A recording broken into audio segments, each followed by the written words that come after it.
جیسے حضرت ابراہیم علیہ السلام نمرود کے سامنے ہیں، نمرود پوچھتا ہے کہ تیرا رب کیا کر سکتا ہے؟ ابراہیم علیہ السلام فرماتے ہیں کہ میرا رب زندہ کرتا ہے اور مارتا ہے، ان اللہ یحیی و یمیت۔ نمرود بے وقوف اس بات کو سمجھ نہیں سکتا، ایک قیدی کو لاتا ہے جس کو سزائے موت ہے، اس کو آزاد کر دیتا ہے اور ایک بے قصور انسان کو قتل کروا دیتا ہے، کہتا ہے انا احیی و امیت، دیکھو میں نے بھی تو مار دیا ایک کو اور ایک کو زندہ کر دیا، جس کے لیے موت لکھی ہوئی تھی، سزا اس کے لیے جاری تھی موت کی، اس کو میں نے زندہ کر دیا، اور جس کا کوئی قصور نہیں تھا اس کو میں نے مار دیا۔ ابراہیم علیہ السلام دوسری دلیل پیش کرتے ہیں کہ میرا رب وہ سورج کو مشرق سے نکالتا ہے اور مغرب میں غروب کرتا ہے۔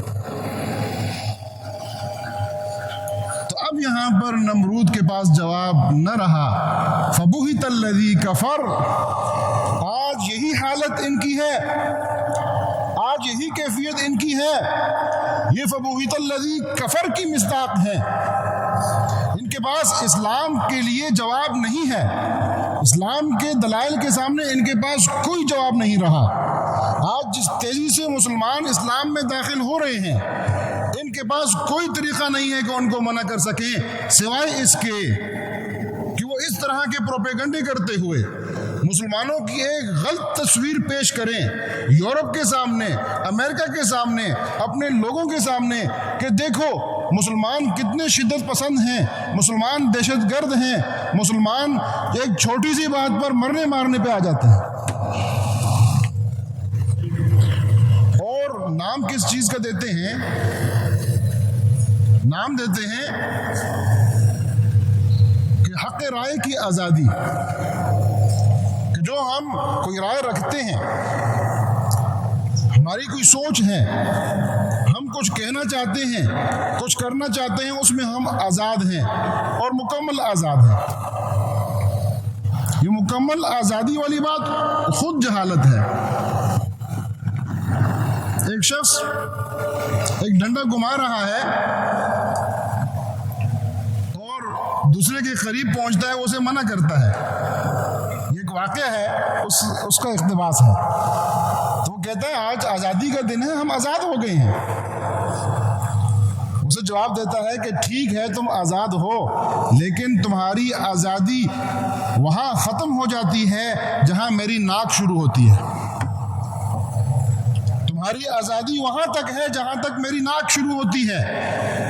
اگر تم اپنی آزادی کا دعویٰ کرتے ہوئے میری ناک کو چھوؤ گے، اسے ٹچ کرو گے یا مجھے نقصان پہنچاؤ گے، تو پھر تمہاری یہ آزادی نہیں ہے، پھر تمہیں اس کا بدلہ چکانا پڑے گا۔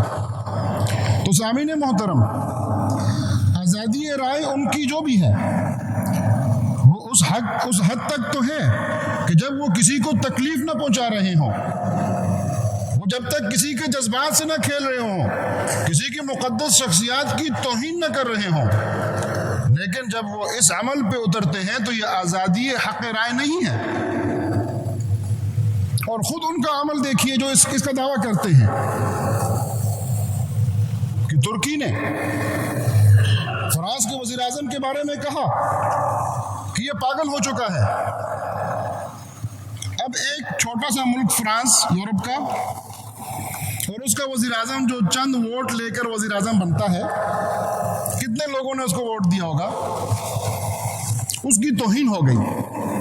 وزیر اعظم ترکی نے کہا کہ فرانس کا وزیر اعظم پاگل ہو چکا ہے، جو عمل کرنے جا رہا ہے اسے علم نہیں کہ کیا کر رہا ہے۔ تو اس کو انہوں نے اپنی انسلٹ محسوس کیا، توہین محسوس کیا، اور اپنا سفیر ترکی سے منگوا لیا۔ اور کتنے جاہل ہیں، کتنے بیوقوف ہیں بھائی، یہ بات تمہاری انسلٹ ہے، اور تمہاری آزادی رائے کی جو دلیل ہے، جو سوچ ہے، وہ یہاں کہاں گئی، کہاں کھو گئی، کہاں گم ہو گئی۔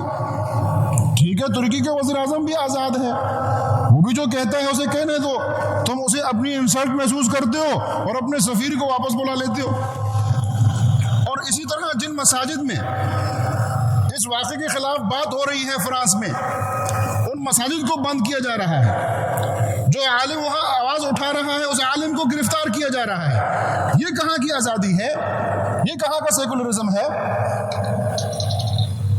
سامعین محترم، یہ اسلام کے دعوے کے سامنے لاجواب ہو چکے ہیں، یہ نبی کریم صلی اللہ علیہ وسلم کی شخصیت کے سامنے لاجواب ہو چکے ہیں، بے بس ہو چکے ہیں۔ ان کے لوگ دھڑا دھڑ مسلمان ہو رہے ہیں، اسلام میں داخل ہو رہے ہیں، اور یہی وجہ ہے کہ اس طرح کے بھونڈے اقدامات کے ذریعے مسلمانوں کی دل آزاری کرتے ہوئے مسلمانوں کی ایک غلط تصویر دنیا کو دکھانا چاہتے ہیں کہ مسلمان شدت پسند ہیں، مسلمان جو ہیں وہ عقل سے کام نہیں لیتے، اور مسلمان جو ہیں انسانی حقوق کے علم بردار نہیں ہیں۔ ہم انسانی حقوق کے علم بردار ہیں اور مسلمان ان حقوق کے علم بردار نہیں ہیں۔ سامعین محترم، جناب رسول اللہ صلی اللہ علیہ وسلم کی زندگی مبارک ہم جب پڑھتے ہیں تو ہمیں علم ہوتا ہے کہ آپ صلی اللہ علیہ وسلم نے پوری انسانیت کے لیے ایک راستہ دکھایا ہے، ایک ہدایت کا راستہ دکھایا ہے۔ آپ صلی اللہ علیہ وسلم پوری انسانیت کے لیے نمونہ ہیں، اور اگر پوری انسانیت جس شخصیت پر جمع ہو سکتی ہے وہ شخصیت صرف اور صرف جناب رسول اللہ صلی اللہ علیہ وسلم کی شخصیت ہے۔ اللہ پاک ہمیں نبی صلی اللہ علیہ وسلم کی سنتوں پر عمل کرنے کی توفیق نصیب فرمائے۔